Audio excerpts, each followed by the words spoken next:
Welcome to the Her First podcast, a platform to help online business owners, coaches, and creators gain the confidence needed to build successful businesses while creating sustainable lifestyle balance. We are here to help you prioritize yourself in your business and life.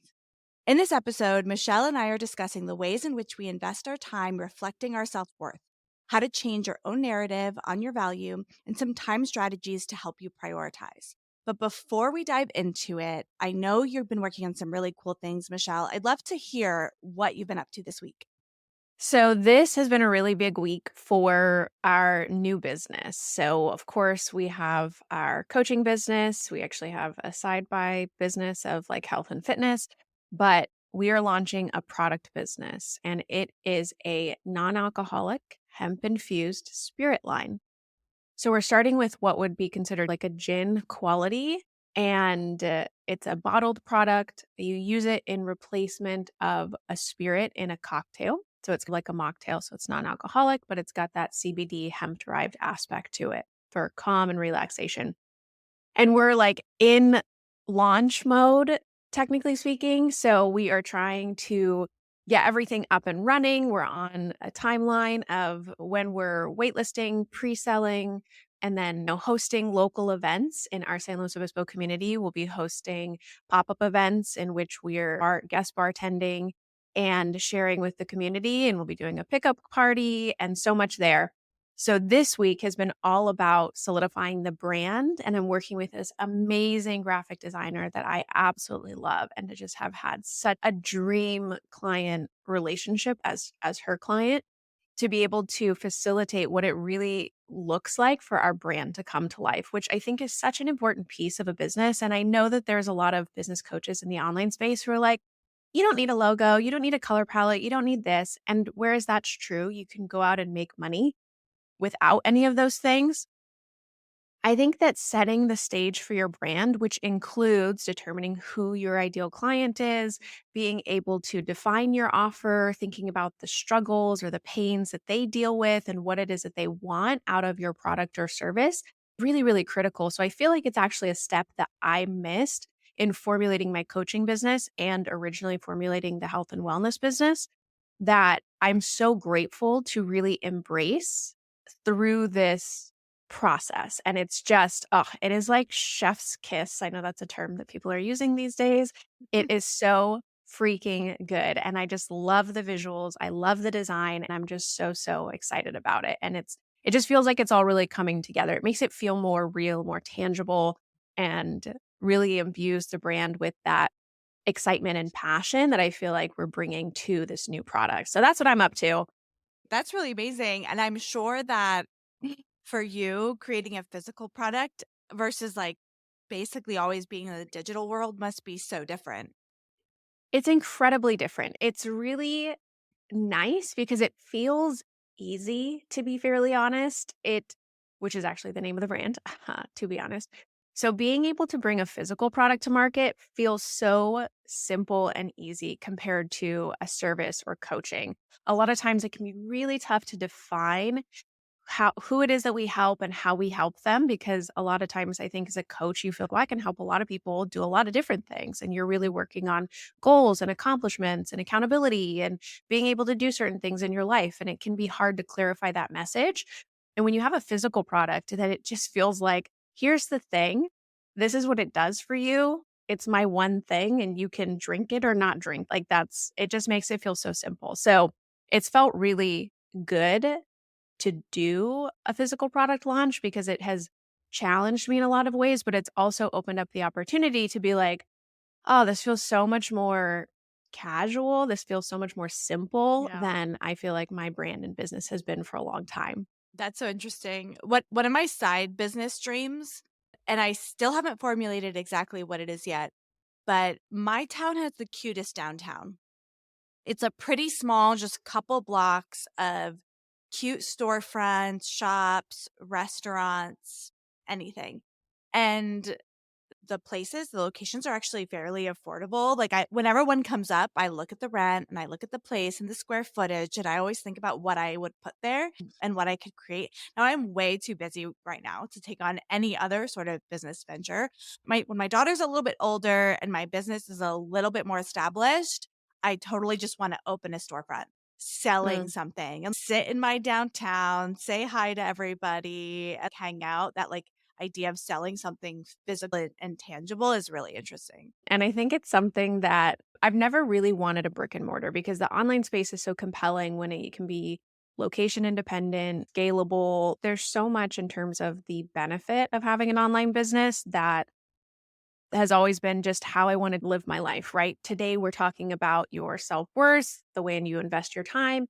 And to me, that is a reflection of choice in my business and my business practices, your systems, and the types of products that you offer, services that you offer.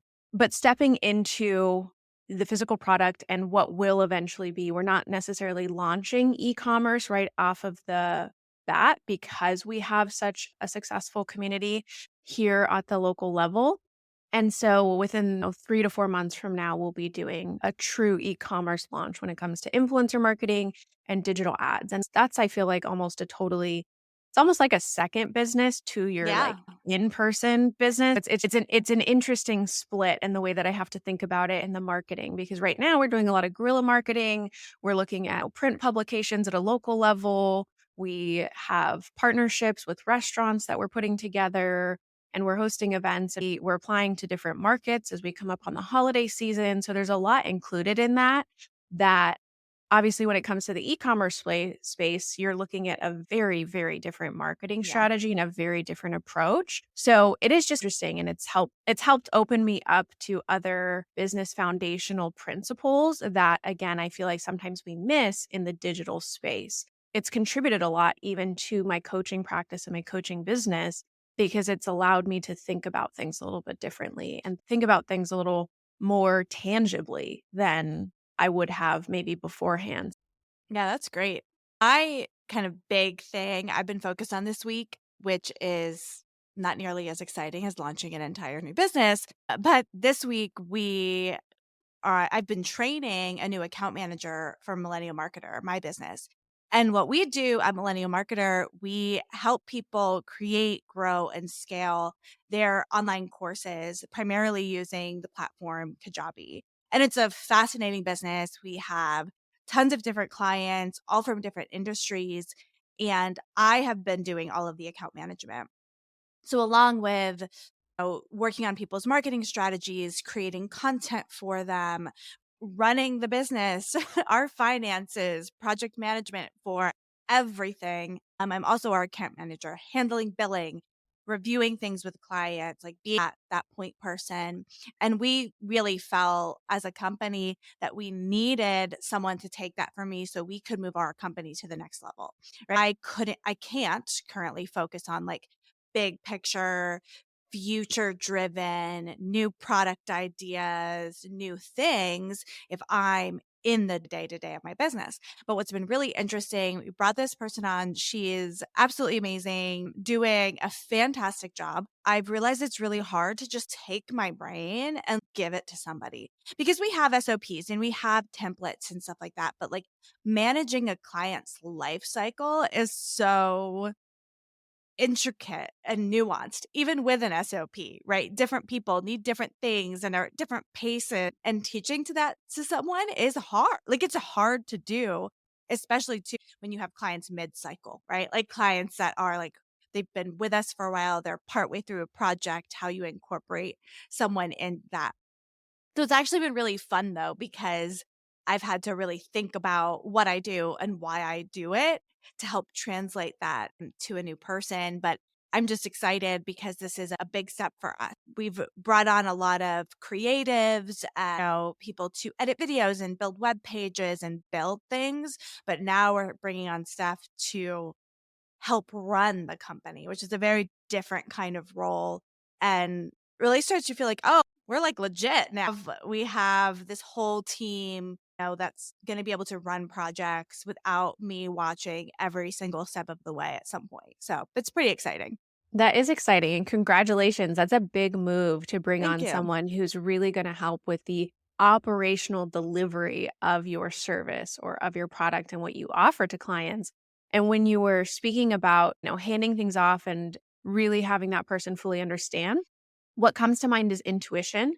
And there's a certain level of intuition and sense that we bring with experience. If you've ever read Blank by Malcolm Gladwell, is there's just a certain level of split second or awareness that comes to what you have to offer based on your knowledge and your experience with being able to make decisions and being able to make choices with and for your clients in that way, which is not necessarily something you can teach and train. So there is a certain level of that person then starting at a point and being able to grow and expand with you. And they're never going to be exactly like you. And we actually had a recent experience. So I was working with a client. We're onboarding a marketing agency to run digital ads and scale our funnels. And great sales process, really excited. We know they're reputable. We've seen their work demonstrated in other places, but the onboarding process was very stressful and made us question whether we had hired the right service. And that was not necessarily due to any one particular person, but that first initial strategy and onboarding session really, really set the tone for how we perceived the entire company and the entire team. And things didn't exactly go as we would have liked them to. And so we provided feedback. We've since remedied the situation. We had an additional long hour-and-a-half meeting to follow up on that initial strategy session. And it really allowed us to, I feel like, get up on the right foot.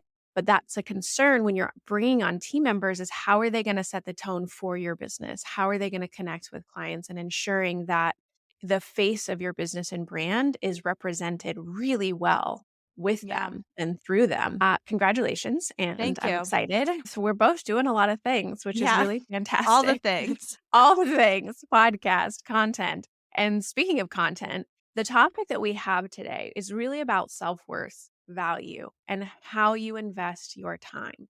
So the reason we're discussing this today is I got a video that got some attention recently with some comments and people's feedback of being like, wow, I didn't realize this. Or, I've heard this before, but it didn't click until you said it this way.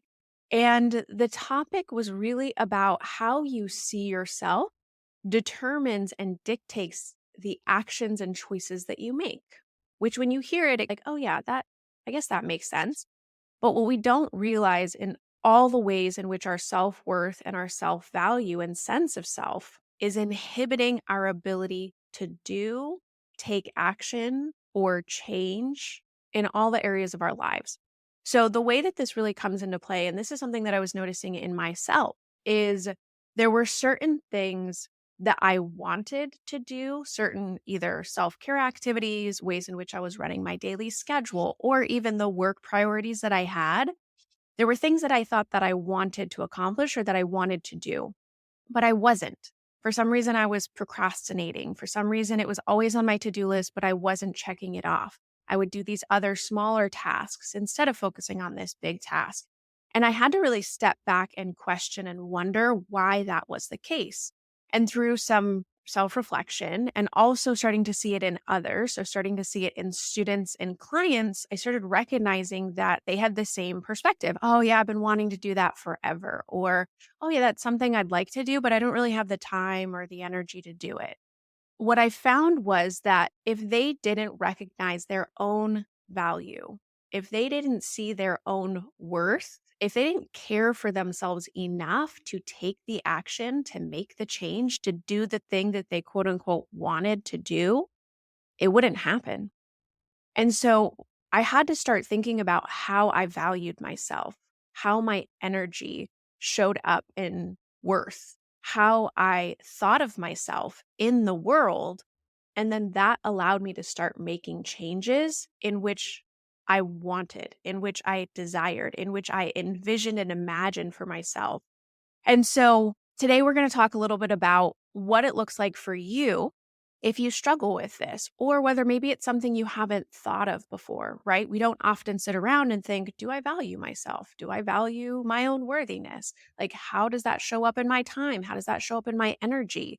And with this platform, of course, we have this initiative of putting yourself first in business and life. This is a really great representation of that. But you can't always put yourself first if you don't believe that putting yourself first is even an option. And so it almost feels like a little inception, like a little meta, is that we're speaking about something that most of us probably haven't realized, that most of us probably struggle with, and that until we identify and acknowledge that this is something that underlies, our actions, our belief systems, our thought patterns, the way in which we run our time and schedule, then nothing will change and nothing will happen.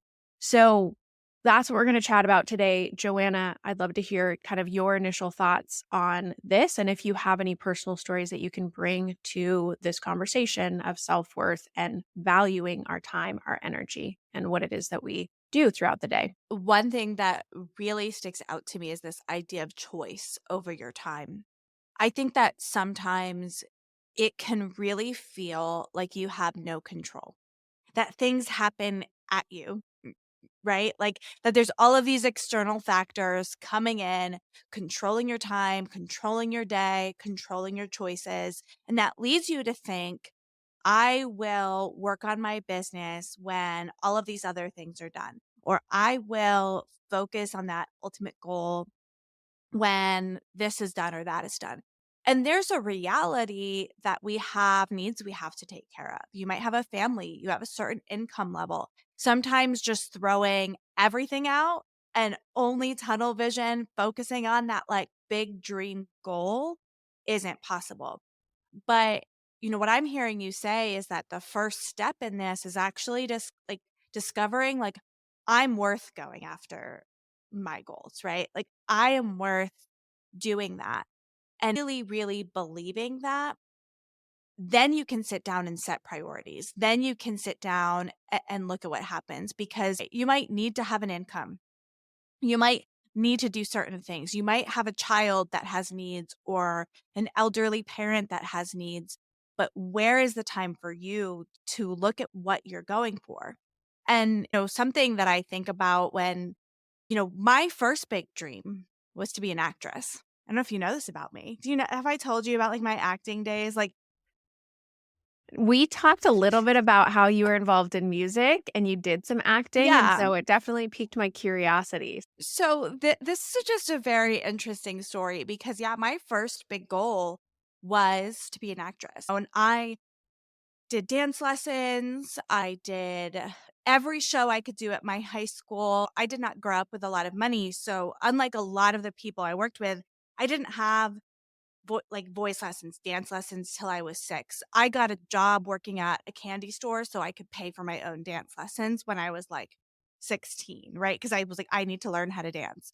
And so a lot of people, actors, actresses in this space, they have all the lessons, all the things, all the clothes, all the whatever. But I did everything I could do for free. So every acting class my school offered, every show, every little thing I could do, I did. And I was like successful. Like I didn't get paid for what I did, but in my, I would get parts and leading roles and did community theater and things like that. And was able to get into a BFA acting program in New York City that only 35 kids get into. I was elated. I was like, I'm moving to New York City. I'm going to be an actor. This is happening. And then it didn't. And there's a really interesting story for this. I thought I was going to get financial aid. Being out from a not affluent family, I was certain I was going to get a lot of financial aid. And, about August, I get my letter of my financial aid package and it comes to me and I was going to owe $25,000 for the upcoming year. So I'm the first person from my family to go to college. I My parents and I are looking at this and we literally have no idea what to do. I'm like, "What do I do?" And my parents are like, They had a business. We went bankrupt at one point as a family. And they were like, we can't take out loans. Like, we don't have the credit to take out loans. I had no idea what I was going to do. And what's fascinating about this is I convinced myself as an 18-year-old kid going to college that I didn't want to do that anymore. And I think what happened in my brain is that I looked at this goal that I wanted. I had the path to achieving it. I felt this impossibility, which is something I probably could have figured out, but it felt impossible to come up with 20 plus $1,000. And I convinced myself I no longer wanted to be an actress in that moment.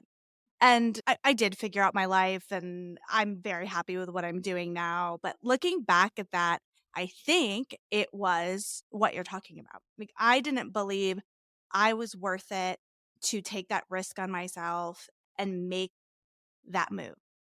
I'm a very different person now than I was when I was 18, but it's definitely something I reflect on and think, man, like if only I had taken that risk, figured that out, but it just felt so impossible in that moment. And that is such a reflection of how you view yourself and what you feel like you're capable of. And we don't realize that these underlying belief systems and thought patterns, they embed everything that we do from the little to the big stuff. Like that's a huge decision. You'd gotten into this amazing school, you had this wonderful opportunity in front of you. And I get it, like coming from the financial struggles, I feel the same way of what was possible for you felt limited. Yeah. And what happened was not only did it change your idea or perception of what was possible, it made you shift your goals. It made you shift who you were as a person. If you identified as an actress and now this was something that wasn't possible for you, you said that, nope, I no longer want to identify in that way. And yes, you probably could have figured it out. Yes, student loans. Yes, whatever the situation was. But the external circumstances aren't as important as the fact that it shifted your sense of self. It shifted the way in which you show up in the world. We have to recognize all the ways in which we're giving away our power in that way, in which we're giving away our identity and our sense of self. Now, if you had decided internally, yes, this isn't for me, I've decided that, I've given it the go, I recognize this is not what I want out of my life. But because your external circumstance changed the way in which you thought about yourself and changed the actions that you take, that's huge. So much of that comes from this doubt and insecurity that we have. Yeah. And I feel like as women, we struggle with this a lot. Doubt and insecurity. We doubt our own abilities. We are insecure about our physical. Like just starting with the insecurities in which physically we are expected to show up, in the way in which we have to present ourselves, and just our ability to accomplish a goal, to work on something. So today we're talking about time and scheduling, and we're talking about how this shows up in our day because ultimately your seconds make up your minutes, make up your hours, make up your days, make up your weeks, become your months, and your months become your years. And that is your life. So if you were to break down your life, it is time. And time is the most important resource, tool, thing that you can imagine investing. And we have to start thinking about our time in terms of value, in terms of worth. And I'm not necessarily saying put a dollar value on it. Yes, absolutely. If you're doing work, you need to consider that type of thing. But what we're talking about today is seeing your time as incredibly valuable. We often, when we take on clients, maybe we do that extra little thing that here or there. Maybe we've compromised, oh, yeah, I'll help out with this, even though I don't really want to, or even though I don't really have the time or space for it. But we do that. We compromise, we sacrifice, we give up in so many ways, personally and professionally. And what that does is devalue our time. It shows and demonstrates that we don't feel worthy of choosing differently. And I think that's such a big part of this puzzle. And so many people, so many of our listeners, they're online business owners, they're content creators, they're women trying to move up in their company and be executives, right? All of these high powered people who've maybe made decisions to live a life as a woman that's maybe not as conventional, right? And we may have not been taught or been modeled how to manage our time in a way that reflects that. When you think about, at least for me, my mom always worked part time, was a stay at home mom, and that was her choice. That is what she wanted to do and how she wanted to live her life. And she lived the life that she wanted. But when I look at how she spent her time, it was often dictated by the needs of the family. And she was happy with that, right? That fit her goals, that fit her lifestyle. So her time was managed by us. But then all of a sudden, you have someone raised by a woman who picked that lifestyle, becoming a different type of woman with different goals and dreams and aspirations, with no real home model of how to be a mom and how to run a business and how you manage your time to be effective with that. I've worked on a lot of different time management strategies to figure out how to make this work because I am ambitious. I do want to spend time with my family. I do want to spend time with my husband. And I spent a lot of last year starting a business while having a full-time job and executive leadership level full-time job while starting a business. And how I did this, like how I managed to do this, first, to be perfectly honest, I didn't sleep that much. I made sure I slept, but there was some lack of sleep there that happened. And I knew it was a phase of life. Do you know what I mean? I knew it was like, this is for short term so that I can be a business owner. I'm there now and I sleep now. But for some reason, I could not sleep last night. No idea why, but that is not very normal.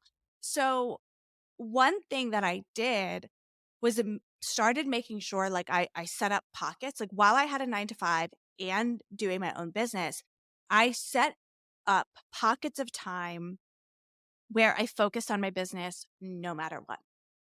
And it had because I had so much going on, it had very specific start and end times. I was like, okay, when my daughter goes to bed, I'm going to take 2 hours, and I would pre-plan what work I was doing in those 2 hours. I would say, okay, the priorities are this and this. That's what I'm focusing on for those 2 hours. So when I sat down for those 2 hours, I wasn't thinking about what I had to do for 2 hours. I think that's a huge thing is people sitting down to work, not sure what they're doing, and you're taking like an hour to think about what you're going to do. When you only have 2 or 3, you can't do that. So I have really put that sort of concept towards time management into my day to day as a business owner. And one of the things as a business owner is that you can be pulled in so many directions.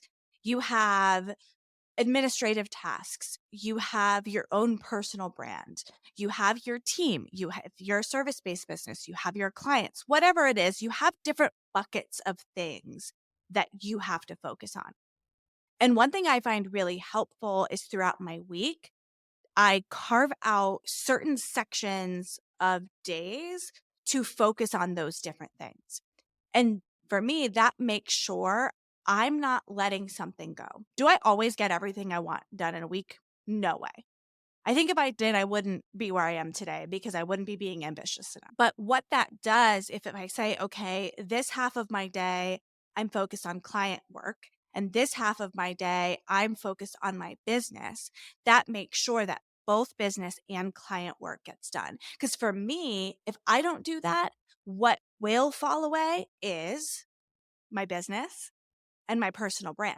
I know I will always do the client work. Like I will always get Mhm. that done. Because I have a person that I'm answering to other than myself. Goes when you think about that, that goes to that whole self-worth thing. I think that client is more worth getting their project done than me. They are paying me. So there is some truth to that. Like there is some balance there. But that's why I think for me, bucketing time makes sure that I don't let the things I would let fall, like things that push my business forward and things that promote my personal brand, and make sure I don't do those and completely forget about them and let them fall out of the basis. So some people for that strategy is like time blocking, right? Setting up Mhm. different times of your day. The other thing that helps me with is when you have to switch, like when you're switching back and forth between different types of tasks, it will take you longer. Versus if you're like, okay, I'm going to focus on my client list. I have 2 hours. I'm going to get through as many of these client projects as I can in 2 hours. Okay, now I'm switching gears. I'm going to go create content. I have 2 hours. I'm going to create as much content for my TikTok as I can in these 2 hours. Versus letting the external control you, bouncing back and forth based off which text message, which email, who's calling you, and all of that. So I find I can be more efficient with time blocking. The priorities is such an important part of that because there is something to be said for decision overwhelm. So if you start your day wondering what you're going to do, if you start that time block wondering what you're going to do, you're going to get lost. You're going to get lost Yeah. in all of the external influences, the notifications, the emails, planning and strategizing. So you really want to focus on prioritizing in advance. And then exactly what you're talking about in terms of context switching as well. And the focus that we're able to create or do or execute on one level, it's best if you stay in that level for a period of time, right? So, Yeah. all of your creative time, if you're writing, try to get all your writing in within a certain window. If you're filming, try to get that filming in within a certain window. Don't try to go back and forth or mix up your day too much so that you're being pulled in different mental capacities. That's really the thing. If you're in meeting mode, staying in meeting mode and just trying to think about it as the psychological effort or the mental effort that you're putting into something is really critically important, and being able to distinguish between the activities that you're choosing to do at different times. And I think that when you take a step back and you think about that, you can really structure your time in a way that works for you, right? Your day's not coming at you. You have the control.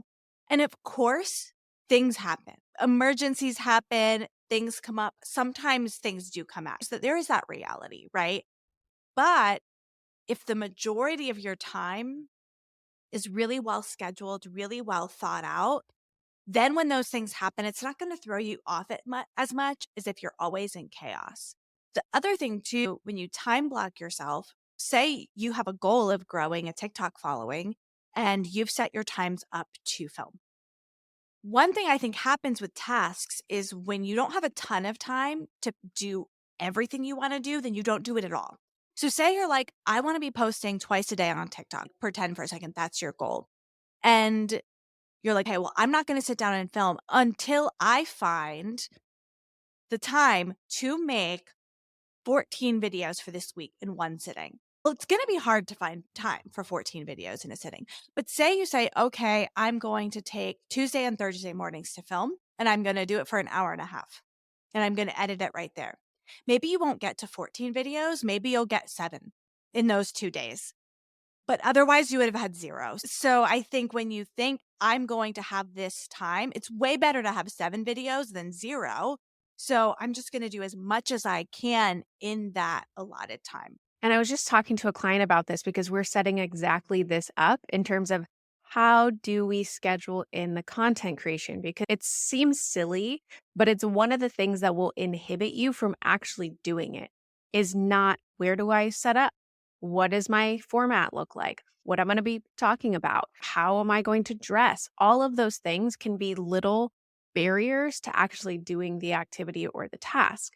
So, being able to give yourself that space is really, really important. And also, it allows you to practice. When you think about quality versus quantity, we'll talk about this parable in another episode because it deserves an entire episode. But ultimately, the long story short is that when you are given the task of quantity, your skills will improve. And no, not your entire 10 videos, not your entire 100, not your entire 1,000 videos will be the best videos ever, but 1, 2, 10, a handful of those are going to be better in quality than if you focused on one video because you have the practice of doing it. You have the ability to show up. You have the consistency. You're getting in the reps. And that's what really makes all the difference. I think the other thing, this is a really new thing I'm thinking about. So I'm still formulating this one, but I've been starting to think about this concept of cycles. I saw this TikTok and it was about laundry, and it was about like having to do laundry and how laundry feels overwhelming because it never feels like it's done. Right. And then the person talked about laundry. They were like, you have to think about laundry in cycles. You have clothes, you have dirty clothes, you have clean clothes, you have clothes that are in the washing machine, you have clothes that are in the dryer, right? You have clothes in all different cycles. So, do all of those clothes have to be cleaned and put away all at the same time? No, that's never going to happen. What does need to happen is that all of that clothing needs to go in a cycle in a way that makes sure you have enough clean clothes at any given moment, right? So some of that's how many clothes you have, some of that's your schedule of when you're doing it. But if you're constantly looking for this ultimate moment where all of your laundry is done, you're setting yourself up for stress and failure. And I think the same goes for content creation, our business. Like your work, like the reality is your work at home, at life, in family, it is never going to be done. So, how can you set yourself up in life with cycles that get you towards your goal? You don't have to be at your goal today, you don't have to be done tomorrow. How do you set your life up that pushes everything forward? You're moving in the direction of your dream, of your goal. I love that analogy, and to think about it in the laundry in terms of cycles and phases and moving from one to the next and knowing that you're always going to have something in a certain phase, but that it's not necessary you have them all in one phase. That's a beautiful analogy. And it makes me think of, obviously, as women, cycling as women, hormonally, physiologically. There's so much to be said about this. And I love a lot of the habits content out there. I'm a big habits person. You know my feelings in somewhat about self discipline. We'll talk more about that. And I do believe there is something to be said of self discipline really tying into this self worth and this value, because I really feel like, Flynn, if you were to look it up, is about punishment. It's about disciplining or punishing yourself into action. And I really don't believe in that model necessarily. But if you do care for yourself enough, you will do the exact same things that self discipline could accomplish. If you care for your body enough, if you care for your mind enough, if you care for your work and your mission enough, that's when you will take the activities, and it's less likely to peter out or less likely to diminish over time if you can actually stay consistent over the long run. And what that also looks like is cycles and phases. And there are times in which hormonally we are going to have higher energy levels. There are times in which we're going to want to be more social. There are times in which we're going to want to show up in front of the camera. There are times in which we're going to want to strategize. So, all of those things really fill into how we as women show up in our work, show up in our day, show up in our time, show up in our life. And it's very distinguished from the masculine energy of a 24 cycle of being on all the time. And when we can identify that and recognize that, and then also give ourselves permission not to fill into that heavy demand of that 24-hour masculine schedule, drive, drive, drive, go, go, go, that's when I think it opens up the opportunity for all of these things. And you will get everything done, just maybe not in the time frame that you envisioned yourself getting it done. So I think it really does come back to that self-value, that Yeah. self-worth piece of understanding how you can care for yourself. And that shows up in the cycles and the phases and the ways in which you act. I know for me, how that has showed up in my life is I am clearly a goal-driven, ambitious person. But there's actually a lot about my life that an outsider would not necessarily think that. I'm not an early riser. I don't have the exact same schedule every single day.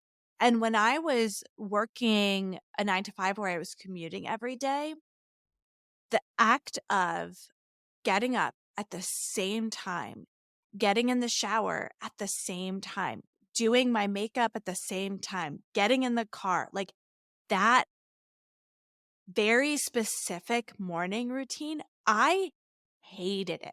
I loved working, but there was something about that morning monotonous routine for me that crushed my soul. And honestly, way before COVID went remote, when we went remote, my everything was so much better because the routine of getting to work and getting from home to work, like, just was so awful. Some people love that routine and that consistency and that very specific every day. But like some mornings, I want to sit in my pajamas on my computer by myself and write content or look through tasks or do my financial spreadsheet. And I want to be able to have that flexibility. You get that with remote work, with working for yourself. You have some of that flexibility. I actually work a little bit on the weekends, like in the morning in my pajama, kind of wake up early, get a few things done or do a little bit of work in the afternoon because I like working when no one else is working. There's certain tasks I like to do in that time frame. That doesn't always work when you have a 9 to 5. And then some people look at me and I was like, you work 7 days a week. You work all the time. And I'm like, no, because some mornings I walk to the coffee shop and have coffee with a friend after school drop off. Right? Or I'll go do an errand at 9 in the morning because I'd rather do that. I'd rather work for 2 hours on a Saturday afternoon and do my shopping on a Wednesday morning because that's what works for me. And I think when you put yourself first, when you realize your self-worth, you can say, "Oh, I can create a schedule. I can be productive and create a schedule that I love. That works for me. That works for my cycles. That works for what's going on in my life."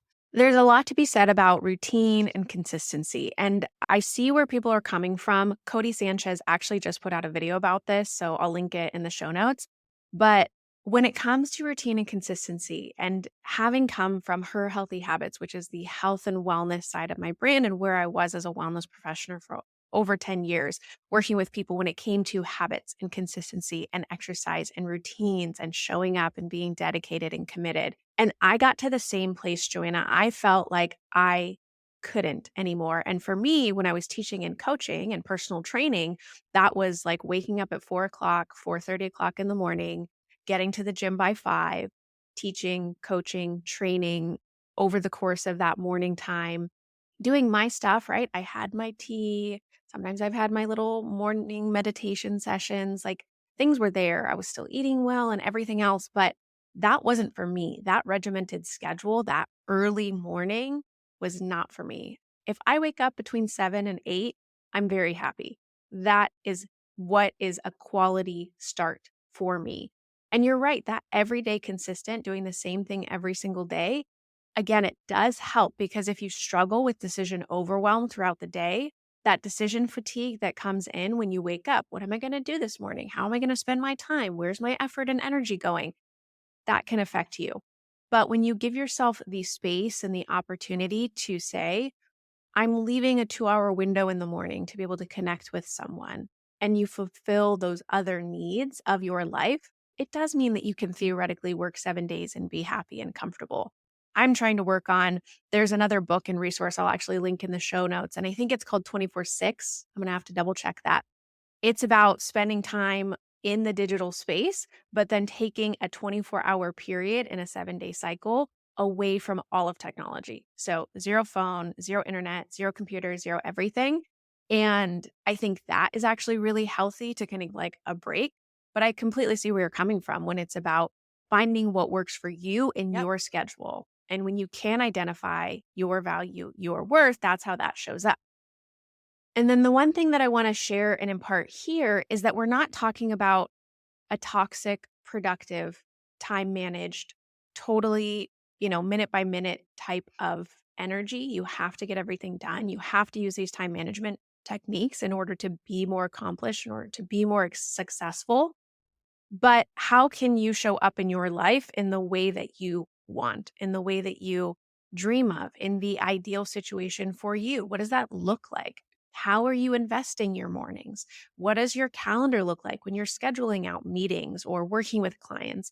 Are you putting in the right time and energy to, like Joanna was talking about, focus on the business tasks and activities that are going to actually move your business forward. I know that I get into the trap of now I have a bunch of clients on my plate and now I'm not creating content consistently. Now I'm not actually focusing on marketing on a larger level or creating that brand impression. And so I've really had to think strategically about how I'm investing the time throughout the week in order to allot for each of the things that I need in my life. And again, it's not about being overly productive and getting everything done within that time frame. It's about what do I imagine my life to be and how can I effectively use my time to accomplish those goals? And I think when you think about how do you move those goals forward? How do you use your time in a way that moves their goals forward? Not how do I do this in an unrealistic amount of time, right? Like, not how do I have this thing done in a week that really healthily would take 6 weeks. And I think that can get really hard as a business. If you're ambitious, you're a business owner, we can create stress for ourselves. Like, we can create deadlines for ourselves that are unnecessary. Brandon, my business partner, and I, we were working on a project, something we wanted to do. We had like two really big things we want to do. And we sat down and realized, like, let's just do one of them right now. Let's do this one first. Let's focus on getting this thing done.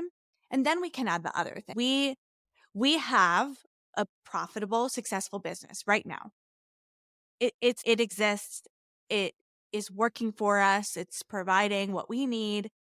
If it were to be like this forever, that would be okay. Do we want to grow? We want to scale? Yes. But we can scale with one thing at a time instead of trying to do everything, working through ourselves to the bone, possibly letting the quality of our work go down because our focus is too spread thin. In the corporate world, I've seen companies also do the same thing to themselves. They have such a great base and then they want to do way too many things. That's just unrealistic. Employees are stressed. It becomes a toxic work environment. People leave, right? Like, people don't stay when they are overly stressed, have too much work. And I think as a leader of, if you're a solopreneur, you don't have a team yet, you have to think about how you treat yourself. Like, I should treat myself with that respect. What's realistic? What is the realistic timeline to hit this goal? And then how do I fit that into my life? And then when you have a team and you're growing in that way, you have to start thinking of what's realistic for our whole team.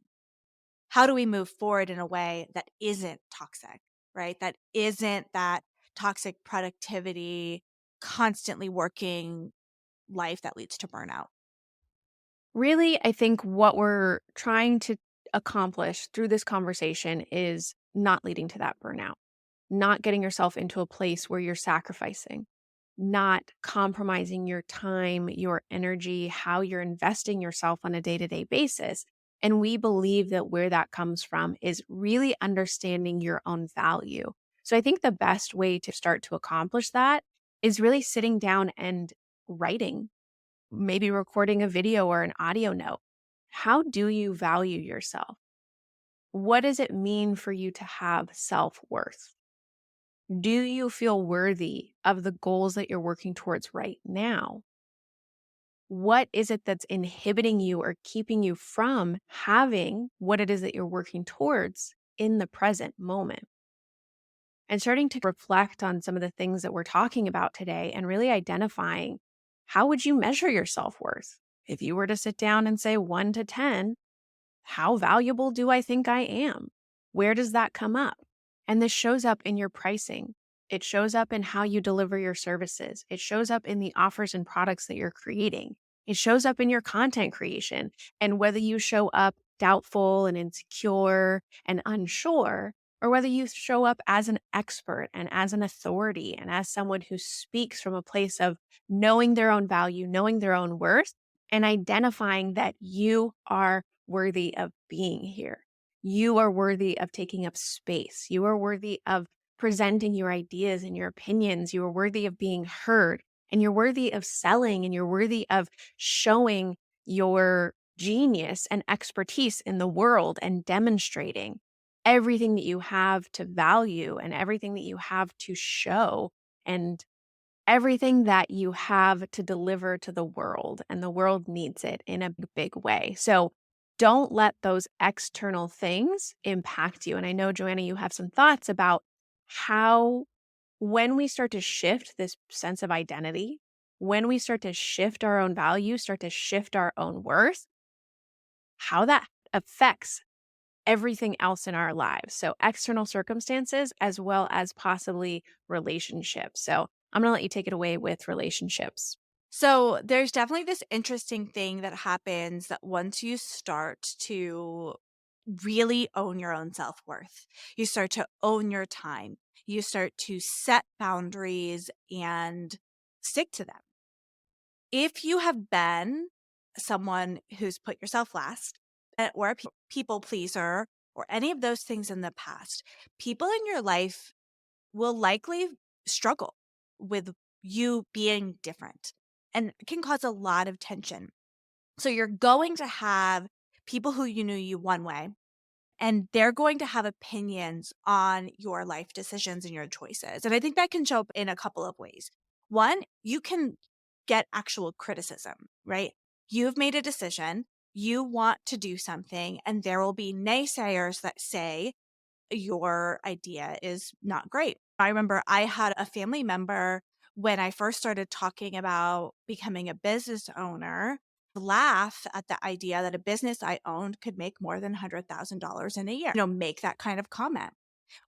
When my husband decided to be a stay-at-home dad, this was a decision we made for our family. We had multiple people, some stay-at-home moms criticize him about what he was going to do all day, right? As a stay at home dad, we made that decision because we believed that my career was what we wanted to prioritize as a family in terms of our focus because I was very driven. I had big goals. In the first 6 years of my daughter's life as a corporate person, I more than doubled my salary and started a whole business. And that's because of the choice we made as a family that my husband was going to stay at home. And we could talk all about that concept because there is a lot of truth that like men with a stay-at-home spouse, they tend to out earn everyone because they have someone at home taking care of all of that like mental load, home labor, care tasks. That's a whole nother topic. But when we made that decision to put my career first, little unconventional, right? In terms of like our general view of society, how families should run, we received a lot of criticism from our friends and family. The next thing is you're going to decide on these boundaries, these time blocks, these things you're deciding for your life, and then requests are still going to come in. So people are going to ask you to meet with them at times that you've decided are no meeting times or focus on a task that's not your choice. And you have to stick to those boundaries, right? If you say, I'm dedicating this time and you get 10 minutes, 10 text messages during that time, you cannot respond to them, right? Like you can just not respond. And people will likely not be as mad as you think they will be for like setting those boundaries. Some people will be mad, but some people will just not even think about it.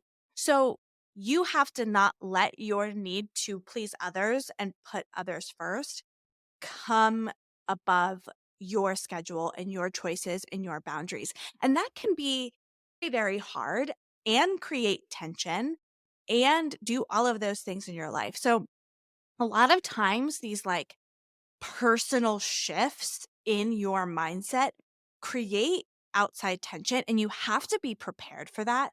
Know it's going to happen and just know, if I set this boundary, okay, the first time might be awkward. The second time might be even more awkward.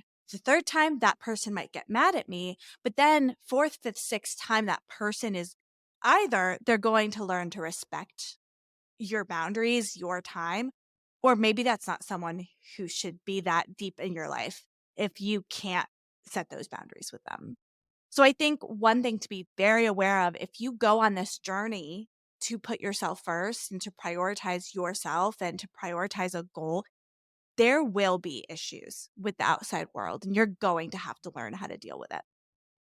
That is going to happen big time. And I've seen it happen with partners, with family members, with coworkers or your team members, with friends, and even with strangers who have nothing to do with your life. Everyone is going to have an opinion about the choices that you make. And it's really going to question your sense of self worth. Am I worthy of taking this time? Is it important enough for me? Should I be spending more time with my kids? Should I actually be investing more time in my work? Am I meant to be taking this time for my partner and helping them out instead of focusing on myself? All of those things are going to come up as a part of this process. And really, a boundary is not about someone else changing or doing anything different. The boundary is for you. And you have to hold strong in that, just like Joanna is talking about. You have to really decide why this is important for you, that it is important and critical enough for you to stick to. And all of that will come with that belief system of value and worth, truly. And that boundary is for you to hold in place. And it is going to be awkward, like she mentioned. It is going to be odd to be able to exert, but it's so important for you to stick with. And that's something that I'm actually doing in my schedule right now. I'm not booking any meetings on Mondays. And then I'm also technically not really booking any meetings on Fridays. And as of this next month, that will be solidified in stone. And I'm focusing all of my meetings Tuesday, Wednesday, Thursday. And someone will be able to flex on that in some way, and we will make it work, whether it happens this week or the next week, or it has to be put out a little bit further. But that is a priority that I'm making so that I can better manage my time, better manage my energy investments, especially as we're launching a whole new brand and business. It's really important for me to start thinking and focusing more critically about where am I investing that time and that energy, and being really cautious, being really protective of it and guarding it to a really huge degree. So, thank you, Joanna, for sharing that, because it's something that I don't necessarily think about is what is the ripple effect? Because when we talk about these things, we are thinking about, okay, how does this affect our lives? How does this show up in our schedule? How does this show up for me in my business, in my content creation?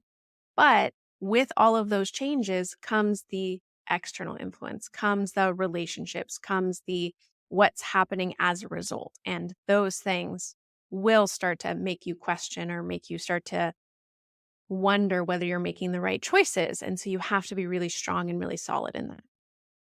So, as we start to wrap up today's episode, really the important thing that we want you to walk away with is understanding for yourself what that means. And no one's going to be able to tell you, no one's going to be able to dictate it, no one's going to be able to say, this is what's worked for me, and this is how I figured it out. It really has to come from that internal sense. It has to come from that self reflection. It has to come from identifying what it means for you to feel worthy, to have value, and then resultantly how that shows up in your life.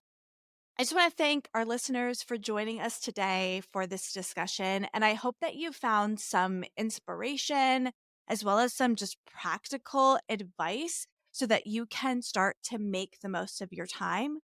And I encourage you that as you make choices to focus on yourself, prioritize your time, set those boundaries, that you don't let the external factors, negative thoughts of others keep you from protecting your time. If you enjoyed this episode, please subscribe, share it with your friends, and leave us a review. We'd absolutely love to hear from you about what you took from this episode and how you're going to implement it in your life.